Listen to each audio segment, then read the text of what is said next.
ராம் சீதா சீரியல்ல இப்போ ஒரு அட்டகாசமான ப்ரோமோ வந்திருக்கு. மிஸ் பண்ணாமல் ஃபுல்லோடையும் கேளுங்க. சீதா பிச்சு உதறிட்டாங்கன்னே சொல்லலாம். அதுக்கு முன்னாடி இந்த வீடியோ பிடிச்சிருந்துச்சுன்னா லைக் மட்டும் பாருங்க. ரொம்ப பிடிச்சிருந்துச்சுன்னா நம்ம சேனலுக்கு வந்து சப்ஸ்கிரைப் பண்ணி கண்டினியூஸாக ஆதரவு வந்துட்டாங்க. மகா வந்து யோசிக்கிறாங்க. சீதா கிட்ட அன்பா பாசமாக பேசுவோம். பேசுனா மட்டும்தான் அவள் கண்மை வச்சாலா இல்லையான்னு தெரியும். இன்னொன்று அவள் ரூம்குள்ளே சகஜமான முறையில் போகணும்.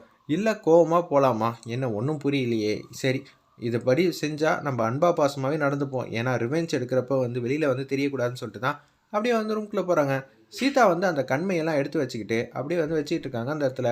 அப்போன்னு பார்த்து சீதா, என்னம்மா ரெடி ஆகிட்டியா? நம்ம வெளியே போகலாமா கோயிலுக்கெல்லாம் அப்படின்னு சொல்லி கூப்பிட்றாங்க. என்ன சொல்கிறீங்க? கோயிலுக்கெல்லாம் கூப்பிடுறீங்க?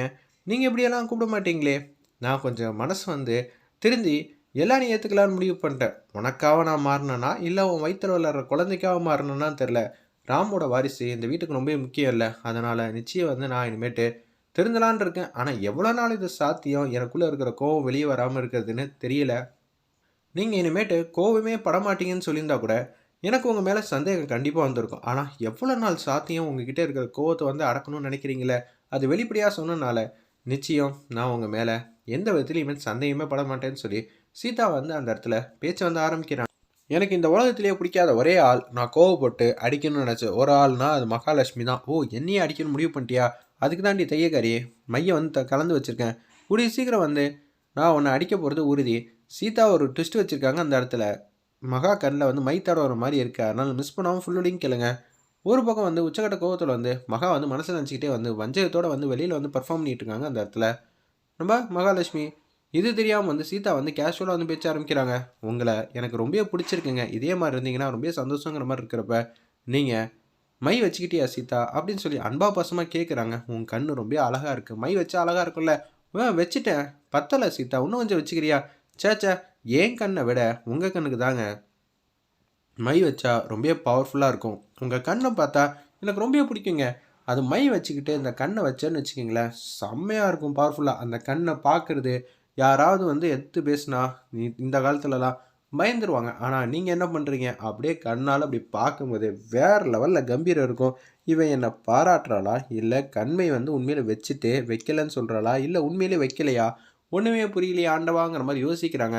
ஏன்னா சீதா வந்து அந்த மையை எடுக்கிறதுக்கு முன்னாடி வந்து கத்தியில் வந்து ஒட்டியிருக்கிறத பார்த்து நிச்சயம் சந்தேகப்பட்டு சீதாவும் மீராவும் அதை வந்து ஒழிச்சு வச்சுருப்பாங்கன்னு தான் நான் நினைக்கிறேன்.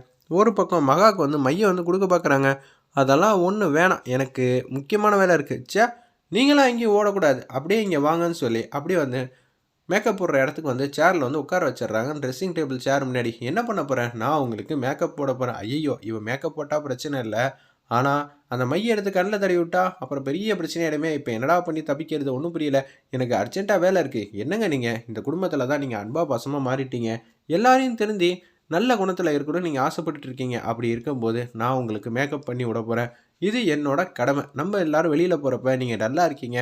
நீங்கள் தானே கலர்ஃபுல்லாக அழகாக கம்பீரமாக இருப்பீங்க. மகாலட்சுமி எப்போதும் கம்பீரமாக இருந்தால் தானே ஒரு தனிப்பட்ட ஒரு இதுவாக இருக்கும். நீங்களே வந்து பாருங்கன்னு சொல்லி உங்களே மாற்ற போகிறேன்னு சொல்லி எல்லாத்தையும் வந்து பண்ணி முடிச்சிடுறாங்க மேக்கப்லேருந்து. ஐயோ போதும் சீதா, இதுக்கு மேலே கண்ணுக்கெல்லாம் ஒரு மேக்கப்பு வேணாம், நீங்கள் வேறு சும்மானு இருங்கன்னு சொல்லி அந்த மையை வந்து எடுக்கிறாங்க. ஒன்று தெரிச்சுக்கிட்டு ஓடுறாங்க அந்த இடத்துல.